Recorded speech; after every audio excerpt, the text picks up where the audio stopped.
तो इस लेक्चर में बताने जा रहा हूँ आपको मैं electrostatic field in free space और इन मटेरियल स्पेस। तो इलेक्ट्रो या इलेक्ट्रिक फील्ड है ना इन फ्री स्पेस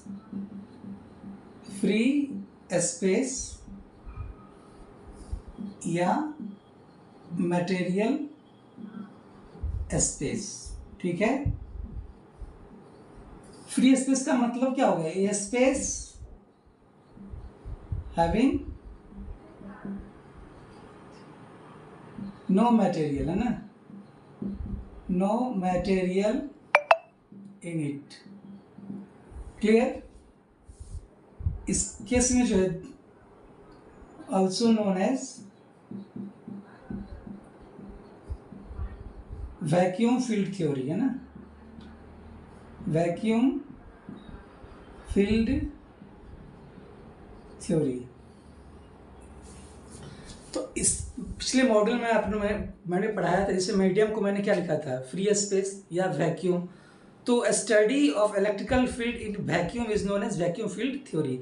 तो आप इलेक्ट्रोस्टैटिक फील्ड को आप मतलब electrostatic field in free space को आप वैक्यूम फील्ड थ्योरी भी आप बोल सकते हो। लेकिन अब जो पढ़ेंगे कि उस स्पेस में हमने कोई मटेरियल को रख दिया, और मटेरियल क्या हो सकता है? कंडक्टर हो सकता है, इंसुलेटर हो सकता है, या डाइलेक्ट्रिक हो सकता है। इंसुलेटर को ही डाइलेक्ट्रिक बोलते हैं ना। तो मटेरियल स्पेस अगर आपसे पूछा जाए क्या होता है, ये टाइप क्या हो सकता है? ये तो आपका एक हो जाएगा आपका कंडक्टर, है ना, जिसको आप मेटल भी बोल सकते हो, है ना। इसमें large number of free electron क्या होता है? अवेलेबल होता है, electron available for conduction. Conductor, इसकी कंडक्टिविटी क्या होती है? काफ़ी हाई होती है। क्लियर? एग्जाम्पल में आपसे पूछा जाए तो क्या बताएंगे आप? Copper, aluminium. उसी तरह आपका जो हो गया सेमी कंडक्टर, ओके। और तीसरा होता है आपका नॉन कंडक्टर, जिसको आप इंसुलेटर भी बोल सकते हो, डाई इलेक्ट्रिक बोल सकते हो। क्लियर ना? इसकी जो कंडक्टिविटी होती है ना, वो काफ़ी कम होती है। क्लियर? मतलब कंडक्टिविटी क्या हो गया? कंडक्टर के इसमें हाई हो गया, इसमें कंडक्टिविटी क्या हो जाएगा? लो हो जाएगा। अगर आपसे पूछा जाए इसमें जो नंबर ऑफ इलेक्ट्रॉन है काफ़ी कम होगा, जब इलेक्ट्रॉन ही नहीं है तो कहाँ से कंडक्शन करेगा? तो ये क्या हो गया? Less number of electron available, है ना। क्लियर? अब इसका एग्जांपल पूछा जाए तो क्या बोलोगे? ग्लास हो गया, रबर हो गया, है ना। क्लियर? तो अब बताओ, अब ये जो सेमी कंडक्टर है ना, इसकी जो कंडक्टिविटी होगा वो कंडक्टर की कंडक्टिविटी और इंसुलेटर की कंडक्टिविटी के बीच में लाई करेगा। मतलब क्या हो गया कि इसकी जो कंडक्टिविटी होगी, मतलब ये इंसुलेटर का कंडक्टिविटी है, ओके। ये हो गया सेमी कंडक्टर, ये हो जाएगा कंडक्टर। क्लियर? मतलब क्या देख रहे हो कि जो सेमी कंडक्टर का जो कंडक्टिविटी है इंसुलेटर से ज़्यादा है और कंडक्टर की कंडक्टिविटी से कम है। क्लियर? तो अब मैंने बताया कि जैसे पिछले क्लास में फ्री स्पेस था, उसके बीच में कोई भी मटेरियल नहीं था। अब क्या हो जाएगा? उस स्पेस में कोई मटेरियल आ जाएगा। कंडक्टर हो सकता है, डाइलेक्ट्रिक हो सकता है, सेमी कंडक्टर हो सकता है। तो क्या इफेक्ट होगा वो हम देखेंगे।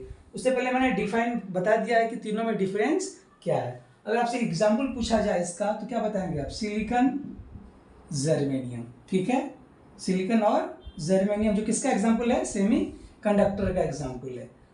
ओके, अब आपको बता देता हूँ, जो कंडक्टिविटी है वो टेम्परेचर पे भी डिपेंड करता है और फ्रीक्वेंसी पे डिपेंड करता है ना। मतलब जो कंडक्टिविटी है, conductivity is the function of temperature and frequency. Clear? अगर टेम्परेचर घटेगा तो कंडक्टिविटी क्या होगा, बढ़ जाएगा, है ना। तो इसका मतलब क्या हो गया, जो कंडक्टिविटी है वो inversely proportional to temperature.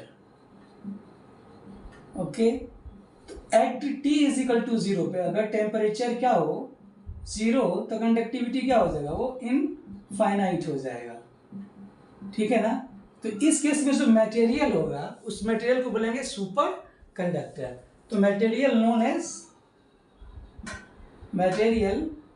As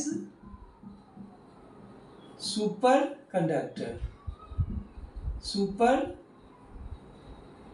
conductor. अगर आपसे एग्जाम्पल पूछा जाए तो आप क्या बताएंगे, लेड, शीशा, है ना।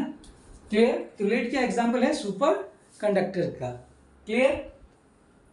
तो ये तो था आपका electrical field in free space और इन मटेरियल स्पेस के बारे में। अब हम बताने जा रहे हैं आपको करंट क्या होता है। करंट जो होता है, जब मोशन क्या हो, जब इलेक्ट्रॉन क्या मोशंस में हो तो क्या बोलते हैं कि करंट फ्लो हो रहा है।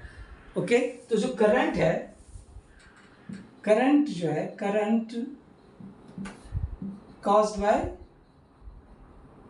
due to the motion of charge, ठीक है। क्लियर। तो इसको कैसे लिखते हैं, I से लिखते हैं। जो I क्या हो जाएगा, वो dq/dt। मतलब करंट क्या है, rate of flow of charge. इसको आप लिख सकते हो कि it is rate of flow of charge. Okay, इसका जो यूनिट होगा वो क्या होगा, एम्पियर, है ना। और तो 1 एम्पियर का मतलब क्या हो गया, 1 कूलम पर सेकेंड। तो अगर आपसे पूछा जाए कि 1 एम्पियर का करंट फ्लो हो रहा है तो जो चार्ज का जो रेट है फ्लो होने का क्या है, 1 कूलम पर सेकेंड है। तो 1 एम्पियर का मतलब क्या हो गया कि 1 सेकेंड में 1 कूलम का चार्ज फ्लो होता है। क्लियर। तो यही लिखा है मैंने, it is rate of flow of charge. अब ये करंट डेंसिटी क्या होता है। क्लियर। इसको मैं मिटाऊं,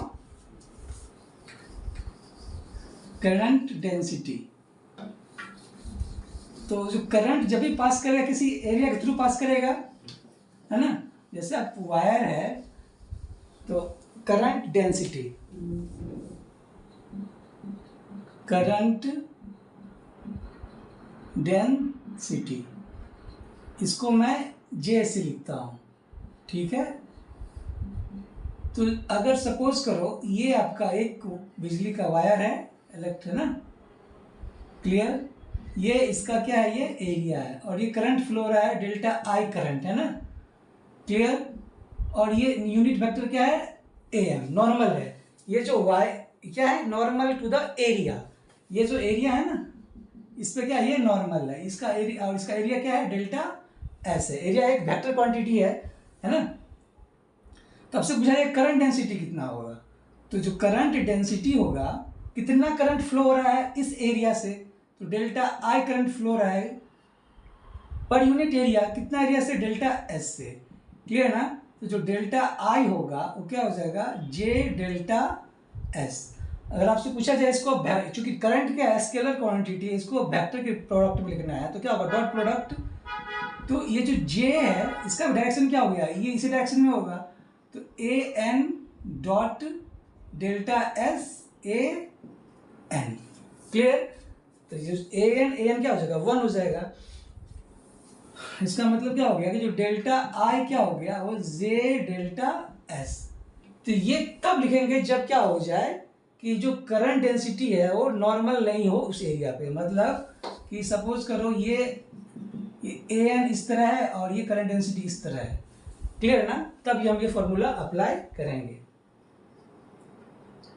तो इसका यूनिट आपसे पूछा जाए, यूनिट क्या होगा, यूनिट क्या हो जाएगा करंट डेंसिटी का, ampere per metre square. Clear. तो आपसे पूछा जाए करंट डेंसिटी क्या है तो क्या बताएंगे आप, current density is a current flowing through area per unit area, है ना। तो जो करंट डेंसिटी है, current density at a point is क्या हो गया, is current passing through a unit normal area at that point. Clear? जैसे ये कोई पॉइंट है, इससे कितना करंट फ्लो होगा, डेल्टा है नॉर्मल, इसको कौन सा एरिया बोलेंगे, नॉर्मल एरिया बोलेंगे ना। क्लियर? ओके, तो अगर आपसे पूछा जाए कि टोटल करंट कितना हो जाएगा, इसको आप इस तरह लिख सकते हो, आई डेल्टा स्मॉल के केस में मान लो d i is equal to क्या लिखेंगे आप, जे डॉट डी एस। कहने का मतलब ये है कि आपका कोई ये एरिया है, ठीक है, इस करंट हो गया डी आई स्मॉल आई, है ना, ये आपका डेल्टा एस है ना, स्मॉल एस छोटा सा जो है, और ये स्मॉल आई। तो अगर आपसे पूछा जाए टोटल करंट कितना हो जाएगा, तो आई इज इक्वल टू क्या लिखेंगे आप, D integration of D I J dot D S. मतलब आई इज इक्वल टू क्या हो गया, जे डॉट डी एस। तो ये क्या हो गया, करंट क्या हो गया, करंट थ्रू एनी एरिया क्या हो गया, वो फ्लक्स ऑफ करंट डेंसिटी। तो इसको आप ऐसे भी लिख सकते हो कि करंट थ्रू एनी एरिया या through area S is flux of current density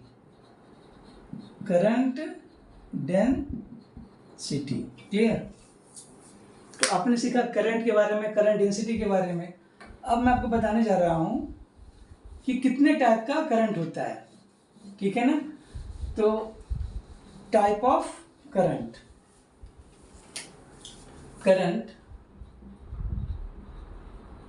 के बारे में पढ़ेंगे। टाइप जो है, अब तो ऐसे एसी-डीसी पढ़े होगे, तो टाइप जो है, एक होता है यहाँ पे कन्वेक्शन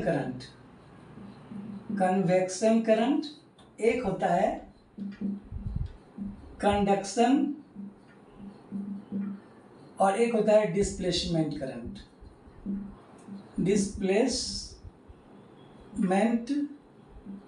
इसको मैग्नेटिक फील्ड में पढ़ाएंगे ना। तो अभी जो डिस्कस करेंगे हम कन्वेक्शन करंट और कंडक्शन करंट के बारे में। क्लियर? तो कन्वेक्शन करंट क्या होता है, इसमें कोई भी कंडक्टर की ज़रूरत नहीं होती है। जैसे आपको बल्ब जलाना हुआ तो आप क्या करोगे, एक बैटरी लोगे, एक वायर लोगे, एक बल्ब लोगे, है ना। सारा का सारा क्या होता है, कनेक्ट रहता है, कंडक्टर की ज़रूरत पड़ती है। जैसे बिजली का वायर क्या हो गया आपका, कंडक्टर हो गया। तो कन्वेक्शन करंट में क्या होता है, कंडक्टर की ज़रूरत नहीं होती है। इसका मतलब इट डज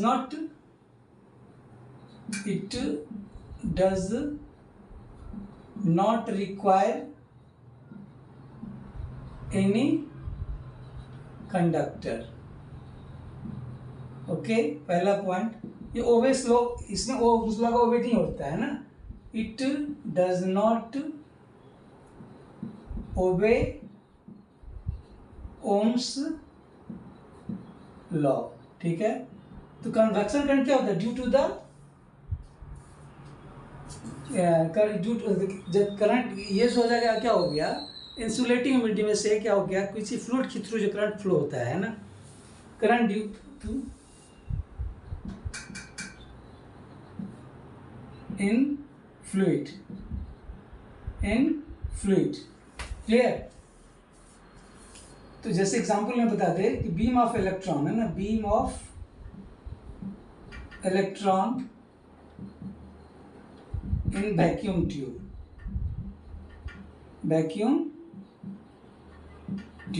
आपसे पूछा जाए कन्वेक्शन करंट का एग्जांपल बताने के लिए, तो आप क्या बताएंगे कि beam of electron in vacuum tube.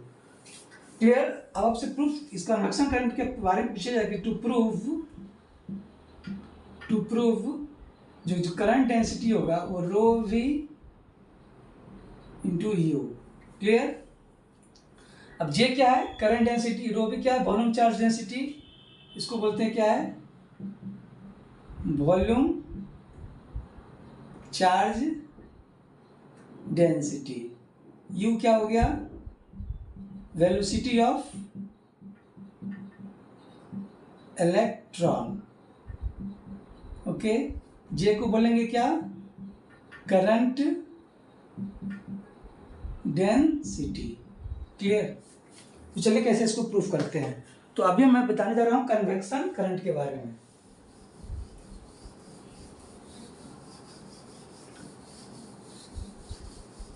Okay,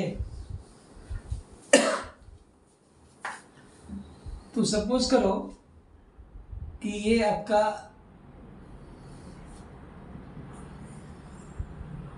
कोई ये बॉक्स है ना, या कंडक्टर है, कोई फ्लूइड है ना,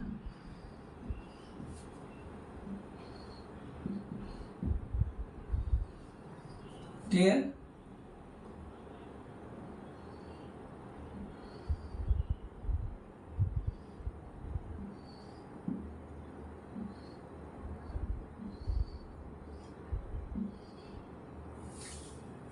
तो ये जो ये क्या हो गया आपका, ये जो है आपका ए वाई डायरेक्शन, ये हो गया आपका ए एक्स डायरेक्शन, ये हो गया ए जेड डायरेक्शन। तो ये सपोज करो ये बॉक्स है ना, जिसका वॉल्यूम क्या हो, वॉल्यूम दिया रहेगा, है ना, और इसमें बहुत सारे इलेक्ट्रॉन है अवेलेबल है, ठीक है, वो फ्लूइड के थ्रू पास कर रहा है। ओके, तो एक स्मॉल एरिया लेते हैं इसका, स्मॉल वॉल्यूम लेते हैं,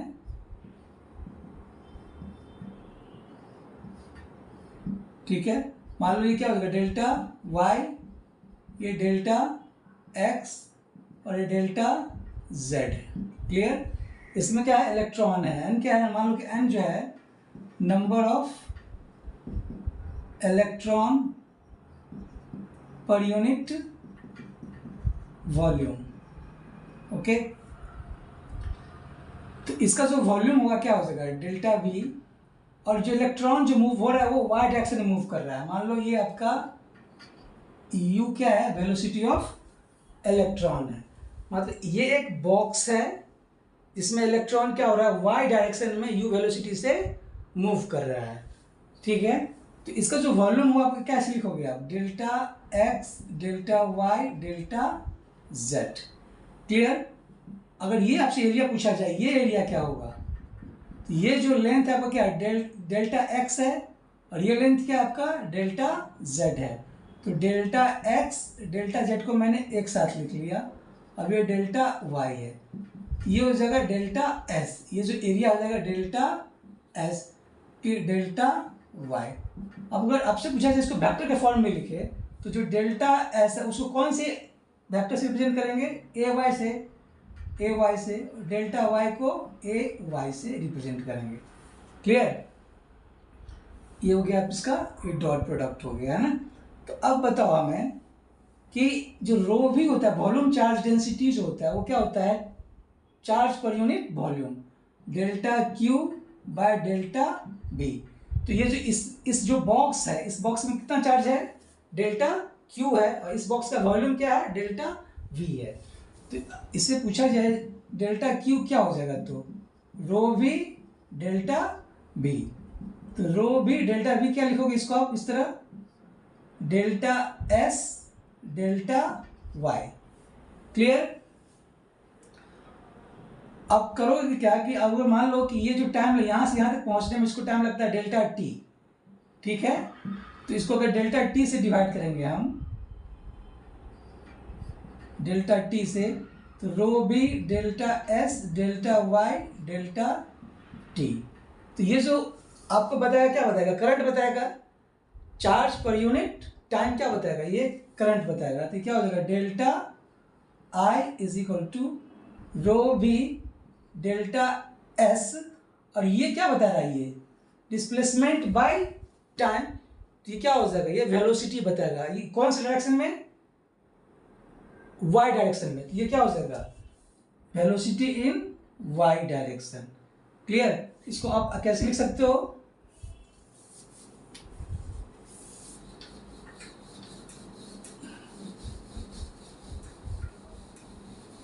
ये जो है delta I is equal to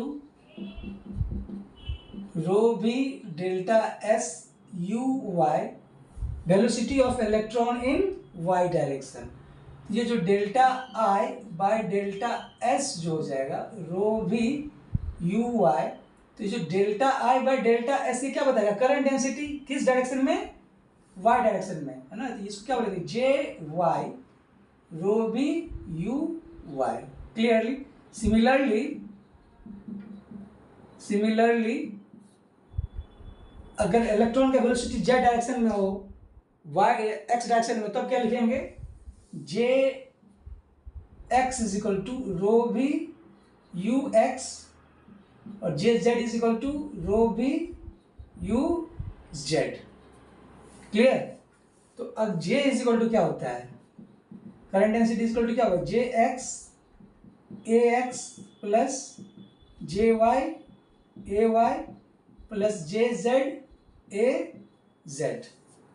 clear ना। तो जो नेट करंट डेंसिटी जो होगा क्या हो गया, current density in x direction, current density in y direction, current density in z direction.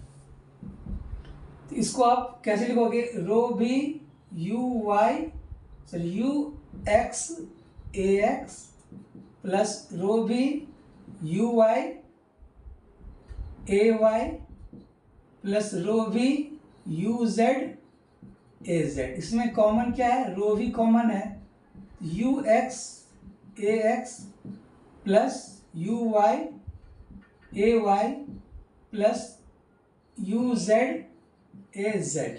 तो ये क्या हो जाएगा, velocity of electron in x direction, in y direction and in z direction. तो रिजल्टेंट वेलोसिटी कैसे लिखेंगे आप, यू से, है ना। तो ये एक रिलेशन आ गया क्या, कि current density, volume charge density and velocity of electron में क्या रिलेशन है। क्लियर। तो ये जो डिस्कस किया मैंने आपको कन्वेक्शन करंट के बारे में। तो कन्वेक्शन करंट में क्या आपने रिलेशन सीखा, कि जो करंट डेंसिटी हो जाएगा वो product of velocity of electron by volume charge density. Clear. अब आपको मैं बताने जा रहा हूँ कन्वेक्शन करंट के बारे में, कंडक्शन करंट के बारे में। क्लियर। तो इसको मैं मिटाऊं। ये जो कंडक्शन करंट क्या होता है समझ लो, कंडक्शन करंट, है ना। तो इसमें आपको मैंने बताया था जैसे कि बल्ब को जलाना है ना। तो क्या करोगे, बल्ब लोगे, एक बैटरी लोगे और एक कंडक्टर लोगे, जो जो कनेक्टिंग वायर होगा, है ना। तो उसमें जो इलेक्ट्रॉन का जो मूवमेंट होगा किस कारण होगा, क्योंकि आपने बैटरी लगाया है, तो बैटरी क्या करेगा, उस पर इलेक्ट्रॉन पे फोर्स लगाएगा, जिस कारण क्या होगा, मूवमेंट होगा। क्लियर है। तो वो जो करंट है वो क्या कहलाएगा, कंडक्शन करंट। क्लियर। तो इसमें कंडक्टर की जरूरत होती है, it required conductor.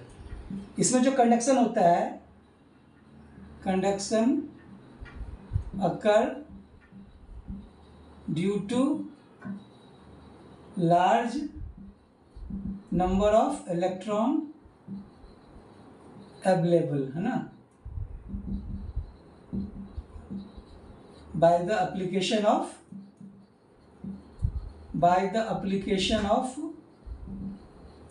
applied electric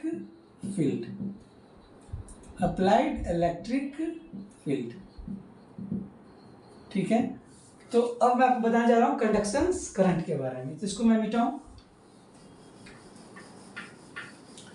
तो जैसे मान लो आप, ये आपका कंडक्टर है, इसमें क्या है, इलेक्ट्रॉन है ना। जैसे ही आपने क्या किया, इस पे आप एक बैटरी से कनेक्ट किया, ठीक है, तो ये इस पे क्या होगा, ये फोर्स लगेगा, है ना। तो जब भी किसी इलेक्ट्रॉन को आप किसी इलेक्ट्रिकल फील्ड में रख दोगे, तो इलेक्ट्रिकल फील्ड क्या करेगा, उसको अपनी ओर खींचेगा, माने उस पर वो फोर्स लगाएगा। ठीक है। तो फोर्स ऑन इलेक्ट्रॉन क्या होगा, force on electron F is equal to क्या हो जाएगा, E इंटू ई। अब जानते हो कि F इज इक्वल टू क्या होता है, QE होता है। चूंकि एक इलेक्ट्रॉन पे हमें फोर्स निकालना है, तो Q इज इक्वल टू क्या होता है, माइनस एन। ई एन का वैल्यू क्या हो गया 1, है ना। इसलिए हमने यहाँ पे माइनस ई लिख दिया है। Force on electron due to applied electrical field, applied electric field E. Clear? तो अब जानते हो क्या है कि जो इलेक्ट्रॉन है वो फ्री स्पेस में नहीं है। इसका मतलब क्या हो गया कि इसमें एवरेज एक्सेलरेशन नहीं होगा, है ना। Since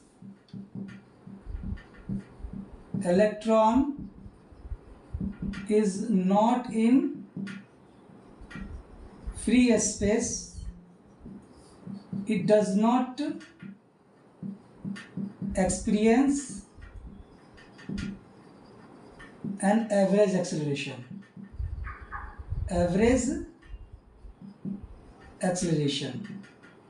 okay, but suffer constant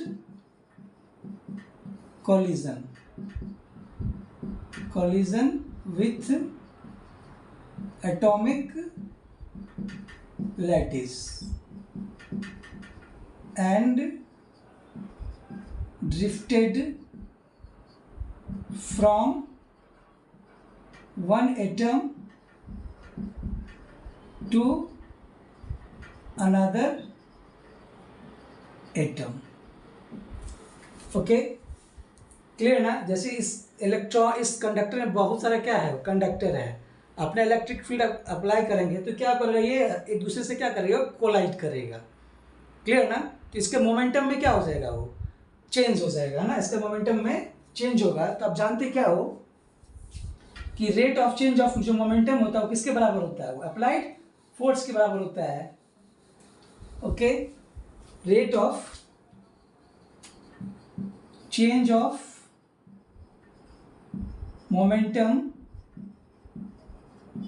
momentum is equal to what, applied force। rate of change of momentum किसका, of electron is equal to क्या हो गया, applied force on electron। तो आप जानते क्या हो, जो F होता है, F इज इक्वल टू क्या होता है, delta P by delta T। Clear ना। डेल्टा P क्या है, rate of change of momentum. Delta P क्या है, change in momentum of electron, momentum of electron जो क्या होता है, delta P is equal to क्या हो जाए, mass of electron into change in velocity. Clear. तो m चेंज इन वेलोसिटी का final velocity minus initial velocity. Initially क्या था, इलेक्ट्रॉन रेस्ट था, वो मोशन में कब आया, जब आपने इलेक्ट्रिक फील्ड अप्लाई किया। तो चूंकि ये जो इलेक्ट्रॉन है वो बहुत सारे से क्या कोलाइड करेगा एटम से, तो वो उसको क्या होगा, उस वेलोसिटी को क्या बोलते हैं हम, ड्रिफ्ट वेलोसिटी बोलते हैं, है ना। तो ये जो हो जाएगा m u माइनस जीरो, ये क्या हो गया, m u को क्या बोलते हैं, drift velocity of electron. Okay, तो इसको आप कैसे लिखेंगे, m u, या इसको बोलेंगे m delta b by delta t। Okay, m u minus zero by t minus zero. Clear. मतलब at t is equal to zero पे वेलोसिटी क्या था, जीरो, और चूंकि उस एटम से कोलाइड किया तो कोलाइड होने में जो टाइम लगता है उसी को बोलते हैं रिलैक्सेशन टाइम। तो ये जो टाउ क्या है, collision time between two atom. Clear. जब एक इलेक्ट्रॉन एक एटम से दूसरे एटम से टकराता है तो वो जो टाइम लगता है उसी को बोलते हैं हम रिलैक्सेशन टाइम। तो ये क्या हो जाएगा, m u by tau, tau को बोलते क्या है, रिलैक्सेशन टाइम, है ना, या टाइम इंटरवल, है ना, time between two collision, between collision of electron, time between collision of electron. Clear? और F कितना आया यहाँ पे आपको -e। ओके, तो ये जो आपका U जो हो जाएगा वो क्या हो जाएगा -e/τ/m इंटू E। तो आप क्या देख रहे हो, जो ड्रिफ्ट वेलोसिटी है वो किस पे डिपेंड कर रहा है? इलेक्ट्रिक फील्ड पे डिपेंड कर रहा है। ओके, अब मान लो कि n क्या है, लेट n क्या है, नंबर ऑफ इलेक्ट्रॉन पर यूनिट वॉल्यूम। ओके, तो जो वॉल्यूम चार्ज डेंसिटी क्या होता है, वो total charge per unit volume. Okay, तो जो टोटल चार्ज होता है वो क्या हो जाएगा, वो NE। Okay, -NE total charge क्या हो जाएगा माइनस, जैसे इसको आप क्या लिखोगे, आप ΔQ/ΔB ऐसे लिख सकते हो आप। तो क्या हो जाएगा -NEQ इक्वल टू होता है ना, इसको लिखो आप Q बाय वॉल्यूम। ओके, तो NE by number of electron पर यूनिट वॉल्यूम। ओके, तो ये जो जगह नंबर ऑफ इलेक्ट्रॉन पर यूनिट वॉल्यूम को आपने कैसे लिखा है, n से लिखा है, और टोटल चार्ज कितना था इसमें, E था। क्लियर? ये आप ऐसे समझो,